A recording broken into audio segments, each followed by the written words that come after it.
नमस्कार मित्रांनो, तू ही रे माझा मितवा या मालिकेच्या येणाऱ्या काही भागामध्ये मित्रांनो एक आता अगदी जबरदस्त असा ट्विस्ट आलेला आहे मित्रांनो। त्यामध्ये आपल्या ईश्वरीच्या जीवावर एक आता भयानक असं संकट आलेलं आहे आणि त्या संकटातून अर्णव मात्र आपल्या प्रेमाची कबुली ईश्वरीला देत आता ईश्वरीचा जीव कसा वाचवतो हे आपण आजच्या ह्या व्हिडिओमध्ये बघणार आहोत। तेव्हा आता मित्रांनो हे बघा, आता ईश्वरी जे काही आपल्या आईवर झालेले आरोप आहे तर त्या आरोपातून मुक्तता मिळवण्यासाठी पुरावे शोधत असते आणि त्या पुराव्यात आता ईश्वरी समोर जे सत्य आलेलं आहे म्हणजे आता इतक्या दिवस आपल्या आईला जो काही कलंक लावला गेलेला आहे त्यामागे खरा सूत्रधार कोण आहे हे आता ईश्वरीला सगळं काही माहिती होते आणि ईश्वरीला मात्र मारण्याची अगदी धमकी देऊन ईश्वरीवर आता ते गुंड हल्ला करतात।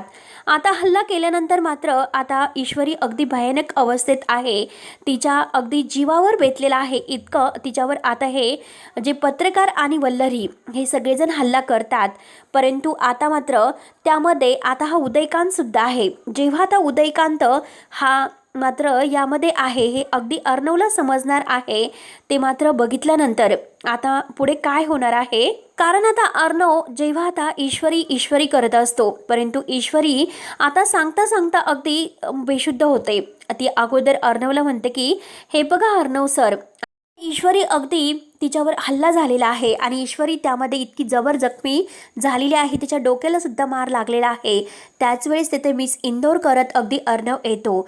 आता ईश्वरी बेशुद्ध होत असताना म्हणते की हे बघा, तुमच्या बाबांच्या बाबतीत आणि माझ्या आईच्या बाबतीत जे कारस्थान घडले गेलेले आहे मागे मात्र आणि ते सत्य। तेव्हा आता अर्णव म्हणतो की हे बघ, कोणतंही असं सत्य तुझ्या जीवापेक्षा मला इम्पॉर्टंट नाही, म्हणून मात्र आणि हे पग स्टुपिड मिस इंदोर तुम्हाला हवी आहेस। आणि तेवढ्यात ईश्वरी बेशुद्ध पडते आणि आता मात्र ईश्वरी बेशुद्ध पडल्यानंतर अर्णव म्हणतो की आयुष्यभर तुम्हाला हवी आहे आणि जोरात मिस इंदोर असं ओरडून तो तिला आपल्या पाठीशी घालतो आणि आपल्या पाठीवर म्हणजे पाठीवर घेऊन तो आता तिला हॉस्पिटलमध्ये घेऊन जात असतो। ईश्वरीच्या जीवावर हे जे संकट आलेलं आहे त्यातून अर्णव मात्र कशी आता ईश्वरीची सुटका म्हणजे संकटातून तिला वाचवतो हे बघण्यासाठी आपल्या चॅनलला नक्की सबस्क्राईब करा।